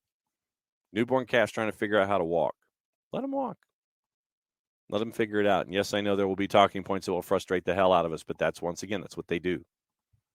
That will always be there. But the intricacies of how you get there, let them grow in that regard. Do it with a critical eye. Don't just sit there and it's like, okay, they're doing this, this, and this. Always have a critical eye. But once again, along with that critical eye, give them the space to grow. They're only 3 weeks old. But just let them grow. They're okay. But like I said, less talk from the anchors, more talk from the local, and analyze quickly, shift to the next game. Boom, boom, boom, boom, boom, boom, boom, boom, boom. That's what you need to be doing from me. They're doing more of that. So we have hope. The wrap-up show. Yeah, the wrap-up show. Thank you, Ricky. 360 and 360 for me, like I said, 360 is what we're talking about. Wrap-up show, you're going to have pundits talking about what you want to talk about. Yeah, and Will, for some strange reason, you're right. Jim Curtin did mention Atlanta United for one time. Someone needs to be like talking about just in the random Philadelphia. Get on the Zoom call and just talk about So Atlanta United's at the top of the table. Are you concerned? And that way Jim Curtin can talk about Atlanta United more. Martha, who is not your aunt, cautiously optimistic, enjoying the wins for sure. I agree with Bart. Want to see how the team stacks up against tough competition. But once again, you're hoping, burned, as you say, Atlanta will still struggle to defend against good teams, not that well organized against the ball, yet susceptible to crosses and counters. But once again, like we talked about with preseason, Chattanooga, Mexico, Toluca. Regular season, you're building up with wins, and you're building up while everyone's still trying to get adjusted to each other. Everyone is trying to get to full song with injuries, coming off of injuries. Gigi and the visa, Etienne and the injuries. Sosa, suspensions. And so we get Santi Sosa back. So Santi Sosa back as well. We'll see what happens there. Hosechu with injury, how does that rejigger what's going on in the midfield? Ibarra, Sadic probably until further notice. But once again, these are the things that we talked about with Wiley and Derek Etienne Jr., especially with schedule expansion. You might have a day where you give Gutman a bit of a rest and you bring him in late in the cup competition or something like that. Caleb Wiley starts at left back. Derek Etienne Jr. starts at left wing. Caleb Wiley's doing the things that we saw from center striker back Andrew Gutman, or what we're seeing with Wiley in the wing. Right back, maybe you see Aiden McFadden in cup competition on the right-hand side. And then that gives Brooks a bit of a rest. Aiden McFadden up the right-hand side. Aruju on the inner run. So just, you want the competition. You want everybody competing. You want everybody as ready as possible because of all of these games you're playing. Depth is good. I feel like I should put that on a T-shirt. Depth is good. Healthy depth is even better. Yes. According to from Andre Blake in the immortal words of Sam Malone, a groin injury. As far as we know, it's just the one groin where Andre Blake is concerned. I don't know about 3, but we'll see. Martha, you're not alone with your fandom or lack thereof. Knicks, because of our setup and progression forward, we are going to be susceptible down the wings. Yeah, and once again, it's the way that you have build up. If if you have Andrew Gutman in a run, Caleb Wiley drifting back, Etienne Jr. drifting back, perhaps Lennon forward, that's when your midfield drops a little bit. That's when you have a Sadic or a Hosechu drop to help out and support. And you've got Ibarra or Sosa there. You've got Purata and Miles there. So it's, once again, it's the responsibilities when folks go forward, who comes back in support. Midfield drops back to support. Sadic drops back to support from the right-hand side. You have Ibarra there as your defensive midfielder, as your 6. So, you have that midfielder come back. The 6 is there to help out your center backs. If Brooks and Gutman go forward, Caleb back a little bit, Etienne back a little bit, perhaps to prevent. But once again, midfielders drop back. 6 is there, so that's what you're staring at. Yeah. Bart. By the way, Bart on Wednesday. Definitely still your fear. Take the easy point so far this year. Hopefully, we're sitting on 11 by the end of the month. Yes. And Jason, the same way with Michael. A groin injury. Yeah, absolutely. It is all cloak and dagger, and it should be, unless there are folks who are doing the investigative journalism and coming up with the the ideas that are going on. It's like, sources close to the organization say, to beat writer or someone attached to the club, sources close to the organization say so-and-so's out for X amount of time. It might be Cold War era spycraft, we'll see. And Michael, yes, defending corners better with Miles and Juanjo Purata. Ricky, any mistake we make now while getting results only stands to benefit us going forward. True. Absolutely. Absolutely, it does.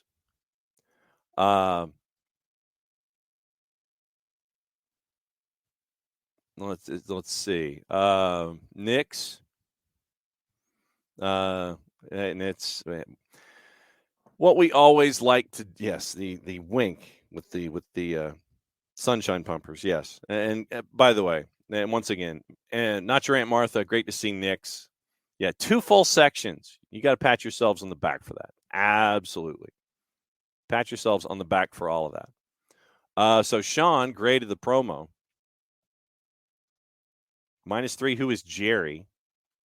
It's a Seinfeld reference. Sorry, that is a Seinfeld reference. It's either from Kramer or from George Costanza. So that's where that came from. +1 on the music level. So 13 is acceptable. I always pick up my pen. That's always a part of the scripting. -2, randomly looking around the room. So a 4.8. Randomly looking around the room, I'm trying to figure out where my papers are. Do I need to write something down? Do I need to grab my legal pad? Because my desk, by the way, Sean, and thank you for grading the promo with 25 minutes to go in the show. I'm finally getting to it. And thank you, Nix, for the 8.5 because you're feeling generous on a Monday. Because, when teams win, folks are feeling generous. So, Sean, just to give you the idea of the layout, it is me staring at you here, straight on, here on the desktop. Desktop locks in right here. It's all good. So I can see you and I can type. Computer number 2 is off to my left. The laptop is off. Laptop number 1 is off to my left. And should I need laptop number 2 active, it is right here. I have the big monitor off to the left in case there's breaking news. So that's what I'm staring at here. It's almost like working in a semicircle. And so that's why the randomly looking around the room is happening. It's because we're checking breaking news, we're checking about what's going on. We have 3 computers possibly that could be functioning at any given moment. I will take that 4.8 and explain why. And once again, Nix, thank you for giving me the 8.5 because you're feeling generous on a Monday. And right, like that we're on top right now. More pressure on us to keep it there. And the guys want to chase after titles. They want to, Garth Lager always said, playoff home game. That was his goal. With this team right now, everybody being healthy. And welcome to the discussions about health, Philadelphia Union. Keep an eye on that. Yeah. So. Sadich got the smart yellow. Yep. And when Ozzie Alonso gets healthy, Ozzie and Ibarra are going to be Smash Brothers hockey, and you can't wait. I mean, think about it. You bring in Ozzie Alonso for the final 20 minutes. You bring that sandpaper in. Ibarra can run like hell for 70 minutes, or Sosa can run like hell for 70 minutes. You bring in Ozzie to just kind of lock things down as an enforcer. I'll allow it. Knicks. Sadich got you the first goal with the win of the ball. He's growing on you. Will, as a Bears and an Atlanta United fan, I really think I got the best of David Tepper on all fronts this weekend. Yeah, big trade. Big trade for the number 1 overall pick. Man, that's big stuff. So does that mean that it's going to be Richardson? Or does it mean the quarterback from Ohio State for your Bears? That's the question. Not your Aunt Martha. Rewatched the match last night. Do love seeing Almada take leadership on the pitch, pointing and passing and talking to all the attackers. Seem to be communicating, connecting so much better than last year. Chemistry. Been waiting to see for 3 years. Hope it continues. It wasn't just a fluke. I don't think it's a fluke. I mean, if you look at the pictures out of the locker room, you got a lot of dudes standing in one place for the team photo after a win. All the stuff that we saw out of training camp. All the stuff that we got out of training camp. And Ricky, thank you for the breaking news. We'll get into that too as we go down the timeline. You see all of the competitions, the rock, paper, scissors, all those kinds of things to galvanize a squad. Guys look like they're having fun. They're having fun with each other. And when you're out of the blocks at 7 points in your first 3 matches, yeah, you're having fun. But, all the off-the-field stuff, too. Look at all that when they post it on Twitter. All the running through the walls, the cakes in the face, rock, paper, scissors, all that kind of stuff. It's good to see. Miles has been rebuilt faster and stronger. He is the $6 million man, without question. We have the technology. We certainly have. Lennon Gutman presents up the field so much different when you're not chasing the game and when the opponent can't sit back. I like their danger, but I don't always need them up. Yeah, it's true. But once again, just remember that the field will twist a little bit when it comes to how you're looking at things, meaning formationally. And we also mentioned that formations. When you see the graphic that comes up on Season Pass, first off, they take that from Opta. So it's a 4-3-3. But then ball's kicked, things happen. So no going in, it's 4-3-3-ish, and then players move and all that kind of stuff. In the summer, probably not burned. Going for the next young dude. Go for a more established player. Stay here longer. You can build your whole team around like a Nico Ladera. We'll see. Martha, the stock is high. He's going. Can't risk an injury. Just like a college basketball player going pro. Rare they stay and ride it out. Money, risk, and big dreams. Make that call. Sam wants Luka Modric. Sam wants Luka Modric. Put that there. Byrne agrees. I'm not a Real Madrid fan. Fine with that. Will. Yeah. Give me the basketball because I'm going to dunk it. Okay. So Sam says he's on the last year of his deal. On the last year of his deal. So we'll see. And Bart, sources close to the situation, tell him Charlotte fans will not keep showing up to watch a bad soccer team. We'll see. So Ricky with the developing story and the breaking news. So please allow me to find the breaking news sounder here on a Monday, provided I can click to it and see what's going on. Where is there's my grid. Okay, there it is. All right, so Ricky Ricardo, Bayern Munich announcing a partnership with LAFC. Time to hit the rock and roll that we like to hit when we can. But I've got to fix the volume because I always forget to do that. We always know that that's a problem. So here we go.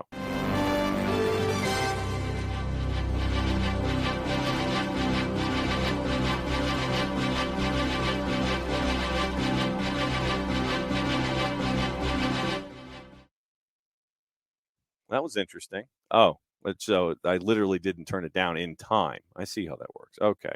So Bayern Munich and LAFC, they're partnering. So it gives John Thorrington more options to figure out how to do things. So we'll keep an eye on that as they are trying to figure out how they can continue to work in and around the salary cap for Major League Soccer. Did I say that in my out loud voice? I'm sure I did. So the tweet is broken. Here's the press release. Thank you, Ricky. Yeah, because I clicked on the tweet and it was broken. So don't know how many MLS clubs Bayern has relationships with. So it's Dallas and LAFC. So it's at least 2. Yes, except all cookies. Goodness gracious, FC Bayern. I'm trying to read something. I rarely come onto your website, and I would like to read what is on your website this morning. So they're thinking twice about posting a release now, too. It's thinking. FC Bayern is thinking as a website. No, you friggin'. No, I don't want that either. Man, this is annoying. All right. So anyway, we'll take your word for it, Ricky, considering that my computer doesn't want to work. I don't want to be signed up for it. There we go. All right. There's FC Bayern. It's loading for the 38th minute in a row. This is the wording from FC Bayern. So here's how it is. FC Bayern Munich, Major League Soccer champions, LA Football Club, and I'm going to shorten some of this, are to cooperate in the development of young talent. We're to cooperate. We're going to cooperate To this end, the two clubs have set up a joint venture called Red and Gold Football based in Munich. Management team will be announced in the near future. The aim of the cooperation is to develop international talents, also in cooperation with partner clubs for their own teams and for professional football. We have a paragraph from Oliver Kahn. We have a paragraph from Hassan Salihamidzic. We have a paragraph from John Thorington. We have a paragraph from LAFC co-president and chief branding officer Larry Friedman. Since 2014, FC Bayern has established 3 foreign offices in New York for the American market, Shanghai for the Chinese market in 2017, Bangkok in 22 for the Southeast Asian market.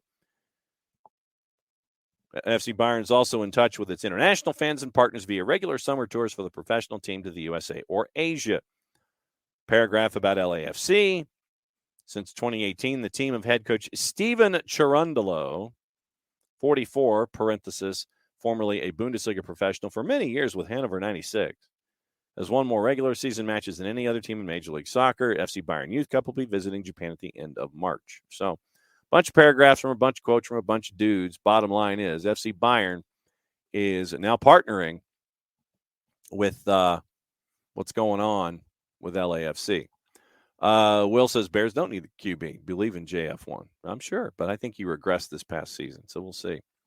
So read the press release, and Nix and Bart, it's still early, and it was Atlanta. Impressed with the turnout on Saturday. Yes, you did, 17s. You boosted attendance. Definitely. Not your Aunt Martha is going to miss the Nashville away game at Geodis. It's going to be a party, too. So you and Santa are going to be in Louisiana for your birthday. For his birthday. Got it. And yeah, also this. Sam mentions the TIFO. And like I said, the numerology of Caleb scoring at 4:05 on the clock, wearing number 26.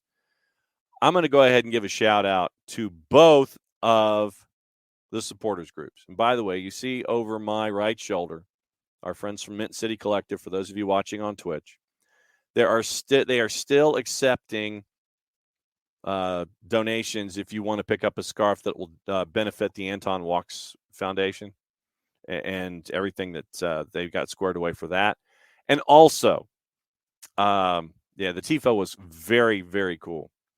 So great work by all of you. Now, and there's something else that obviously I'll talk to Jess about when she comes on the show. And we all know that Jagaloons exist. We all know, and that is a word that I picked up from one of the best promo cutters in the business, our buddy Eli Drake. And Eli really knows how to control an audience. Let me talk to you. Yeah, so when Eli says stuff, you listen, because as LA Knight, he really cuts a really good promo. But and Jagaloons are everywhere. So this past weekend, and I guess we'll go ahead and say it. There are some folks that like to expand their Twitter muscles. They really like to expand their Twitter muscles a lot. And someone decided before he either blocked or rescinded or did whatever to his tweet, Jess makes regular appearances on local sports talk radio and also on the flagship up there in Charlotte that she and Willie P are on, WFNZ. And she'll talk soccer. She'll talk other stuff. She'll go off the rails, and that's fine. That's very cool that they call on her to talk about Charlotte FC and other things as much as they do. It's fantastic. So some Jagaloon in the Charlotte listening area referred to Jess as the most annoying voice in radio history. The most annoying voice in radio history.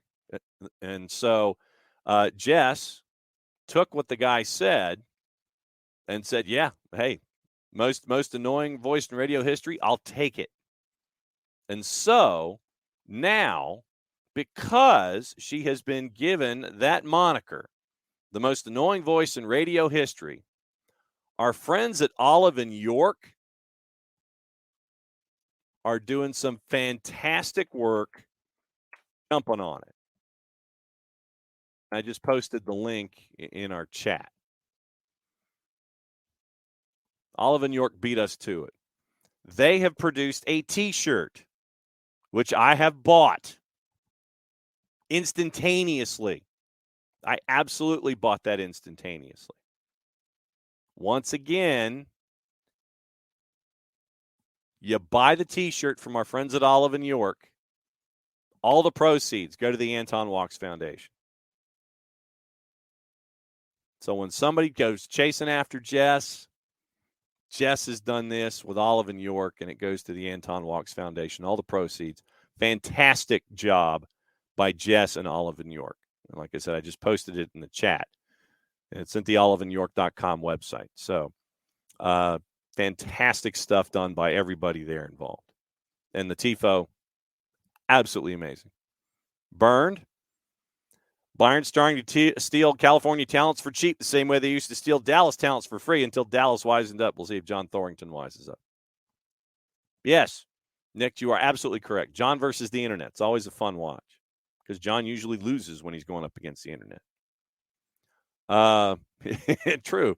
Go is John versus the German internet. Das Internet, probably. Burned. I think Dallas stopped that partnership after they stole Chris Richards for like $1 million. Michael, why don't we have a cool relationship with a huge worldwide club? Well, we might. You never know. I'm sure that once again you find things that are beneficial. You know, you want to make sure that it's beneficial for both parties, like Byrne just said. You want the partnership. It's not a partnership if it's one-sided. When Bayern comes in and gets Chris Richards for like $1 million, that's not one-sided. Or that's Dallas not understanding what the value of the relationship could be. Well, it's probably, Coco, you probably aren't too far away from the truth. You and Nixon Coco. Yeah. Hey, Darren, let's do this. We know a guy there. So, yeah, very, very cool stuff across the board when it comes to all of that. Now, I know that you guys asked about the basketball championships. And thank you, Ricky, for Demidov being a TAM player. Probably the best athlete that I saw was the Wheeler players. I mean, yeah, you're going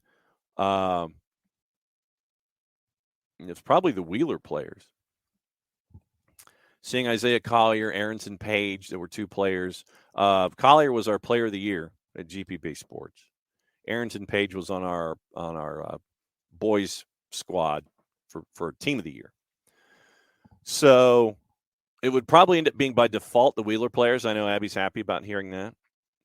But, I mean, you just saw – there's a freshman for Cedar Grove that stepped up in their championship game in the eventual loss.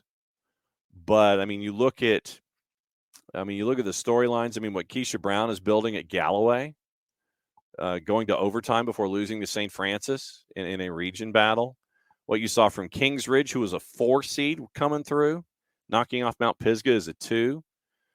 Shout out to Chase Daniel at Clinch County for winning a championship in girls hoops and taking that back. I'm trying to think of, Brookwood upsetting Norcross on the girls' side in 7A. Kell getting the double in 6. But and Wilkinson County, one of the more, if you don't know, programs that are above the top rankings in a lot of the classifications. Wilkinson County is in Irwinton, and Irwinton is about 30 minutes, I think, outside of Macon. In Wilkinson County, it's kind of like northeast or northeast or east-northeast of Macon, and they've won 11 state championships, and the current coach is a former player for the coach who won the first 10. Got to see Bud Dupree as well come in with a little guidance from Dr. Aaron Jeter. But no, you look at no, Nix, I did not. No, I did not hang my clothes on the sprinkler. But no, I would say by default kind of the Wheeler players. And so that was the fun part for for me just to kind of see the whole thing. And I will also say this. No, I did not hang my clothes in a sprinkler. I hung them in the closet where they belong, Nix. Gosh almighty, I can't believe they had to put a sign, which means that somebody put clothes on that sprinkler or a sprinkler in a room, caused some flooding, some unnecessary flooding at a Marriott property somewhere on this planet. You don't have a sprinkler head or a sprinkler head warning in your hotel room, Nix? That's disappointing. But, yeah, apparently somebody, in addition to grabbing coffee and finding out it's hot, hung their clothes from the sprinkler head in the hotel room thinking it was a place to hang your clothes. Thus the sign. Not recommended behavior, people. Not recommended behavior at all, one bit. Any other things on your mind before we go? I mean, obviously we got stuff to talk about tomorrow with the rest of Major League Soccer. Like I said, we're refereeing Jessica Charman this week to see what she's up to before Charlotte's next match to get the pulse of Charlotte. We've got the high school games on Tuesday and Friday. North Clayton Trinity Christian tomorrow, the doubleheader. Landmark Christian Callaway on Friday with the doubleheader right now. Subject to change. We'll see. We'll see if we're going to Hogansville or if we're looking at other matchups. We may twist. We'll see. But once again, you've got Bart, you've got Dylan on Wednesday. It's the return of Thursdays with Nico. Could be on Thursday, could be on Friday. Prem and Propers later this week. SDH on USL Championship returns with match week 1 in USL Championship. Kubo Torres got a goal for Vegas Lights to secure a point on the road for them. I think they were at RGV. So we'll see what's going on there. But and over in England, Bournemouth with a surprise result. Bournemouth got a big result. And BBC has apologized to Gary Lineker. And the match of the day host is going to return. And Casemiro got a red for Manchester United, so he's out for a while. You've got all of the other stuff going on overseas. He faces a 4-game ban after getting a straight red. So we'll keep an eye on that. Eric Ten Hag says that refereeing decisions in the match against Southampton had a big influence on the game. He says the game was influenced by the ref. So we'll see what's going on. Gossip, rumor, and innuendo before we go. West Ham is out of the relegation zone, so we'll keep an eye on that. But it's by points. By goal difference, and we got to keep an eye on that. Very, very log jam between. So you got 9 teams, I think, separated by 6 points in the Premier League Championship to chase after spots and not be relegated. It's pretty much the same thing. So here's your Monday transfer gossip. Manchester United looking at a summer move for Fulham's João Palhinha. Arsenal, Chelsea, Liverpool, Newcastle, Spurs also monitoring. That's from the 3-letter paper. Liverpool, apparently, according to the 4-letter paper, are the most serious suitors. Once again, accept the information at your own peril. Manchester City interested in Ben Chilwell, who could be a part of a mass clear-out at Chelsea this summer. That's from Mondays with David Ornstein over at The Athletic. Preparing to offer Julian Alvarez a new contract through June of 28. Could be completed before the game with RB Leipzig on Tuesday. So remember, tomorrow, second legs in Champions League. Starting tomorrow. Romelu Lukaku wants to stay at Inter Milan when his loan expires, but they can't afford to keep him on the same terms, and he's not a part of Graham Potter's plans at Chelsea. Once again, 4-letter paper. PSG have joined Chelsea and Manchester United in wanting Napoli's Victor Osimhen. It's from Nicolo Schira. PSG have put contract talks with Messi and Sergio Ramos on hold amid concerns they'll face fresh Champions League sanctions for further FFP breaches. That's from the Mirror. Chelsea and Newcastle monitoring Rafinha's situation at Barca. They could be willing to sell the 26-year-old. Forest are not willing to offer Jesse Lingard a new contract when his 1-year deal ends this summer. Remember, I think they had like 72 inbound players at Forest this year. They're going to sort that out when they stay up, or if they stay up. Inter Milan will again try to sign Victor Lindelof for Manchester United in the summer after failing to a loan deal in January. 3-letter paper. Inter are also the favorites to sign France forward Marcus Thuram from Borussia Mönchengladbach, despite interest from Juve, Manchester United, and Newcastle. It's from Calcio Mercato. Arsenal have been monitoring Moussa Diaby at Bayer Leverkusen, also interest from Newcastle and PSG. Atletico Paranaense's Victor Roque, 18, has turned down a move to Arsenal because he would favor a move to Barca. Can someone please explain to Mr. Roque about Barca's lack of funds?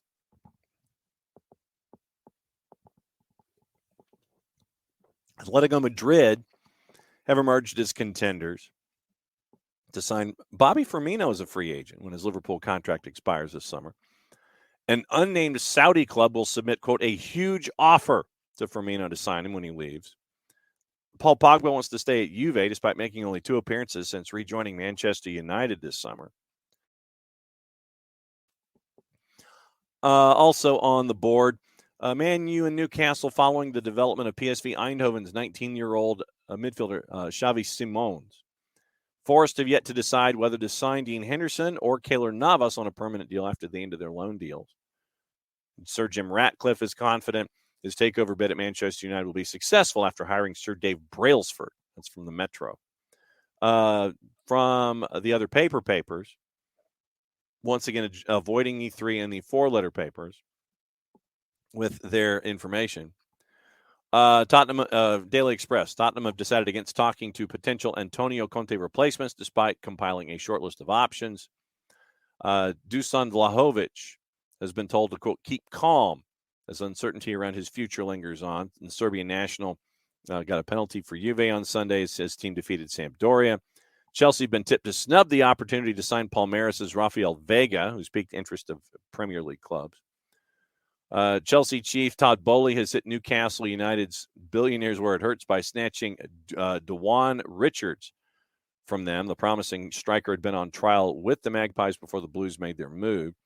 And Spurs have reportedly narrowed down their search for Hugo Lloris's replacement, and a concrete proposal for Villa keeper Emi Martinez could be launched by Paratici in the coming weeks. Telegraph, Manchester United's sale deadline has been pushed back to the summer with hopes of a swift sale receding. Independent, Eddie Howe's confident Callum Wilson still has what it takes for his national team as he attempts to battle his way out of a personal goal drought. Athletic, Lionel Messi's dream of returning to play home in Rosario appears to be over after the drug wars have come chillingly close to home. Remember the note that was sent to the grocery store. Have to keep an eye on that. Eder Militao is concerned that Salah and Firmino could inspire Liverpool to a famous comeback on Wednesday night. West Ham have earmarked Michael Carrick as a potential successor to David Moyes, should Moyes get the sack. Liverpool's Mohamed Salah's villa in Cairo has been burgled, according to reports out of Egypt. And Firmino is refusing to enter talks with other clubs ahead of leaving Liverpool, and that stance may complicate Chelsea's attempts to sign Joao Felix. Daily Star, David Moyes could still keep his job even if West Ham are relegated despite a $200 million spending spree. Don't know about that. Other couple of things, and thank you guys for remembering the notes as well. Utah Royals coming back to the NWSL. Very, very cool. As a part of the ongoing growth of franchises in the NWSL, so we'll see what happens there. And Burned, Casemiro is not built for a league that uses VAR excessively to look for red card fouls. It wasn't a red card for him, but the point stands. So we'll keep an eye and see what happens with Casemiro when it comes to his possible 4-match suspension for Manchester United. So we'll keep an eye on that. Tomorrow, once again, we're going to talk more stuff. Official term. We'll keep talking about Atlanta United. What else is on your mind in Major League Soccer? And chase after that. Remember, guests this week, as always, traditionally, unless he gets pulled away for real-world stuff, Dylan Butler, Bart Keeler joining us on Wednesday, Beyond Goals Mentoring. So I believe it would be Greg Garza's turn on Friday as a part of the Weekend Whip Around, and any of the other guests that we can drag in to come and hang out with us on a daily basis. So once again, it's another week starting here at Soccer Down Here. Thanks for hanging out with us as you always do for Soccer's morning show. You can listen later on the app and all the other places that you can listen to us at Soccer Down Here and soccerdownhere.net. Don't forget, iOS and Android for the SDH app. We got soccer for high school Tuesday and Friday. Soccer's in session Wednesday nights at 7 here on the network. So for everybody here at SDH, for Jason, for Jarrett, for Nick, I'm just John. Played safe, everybody. It's another go-around of SDH on a Monday. Reactions have been entered and ordered into the record at SDH, and we'll do it again tomorrow. Play it safe, everybody. Mucho platial. Since it's the end of the show, that means I get to do this. We'll see you tomorrow.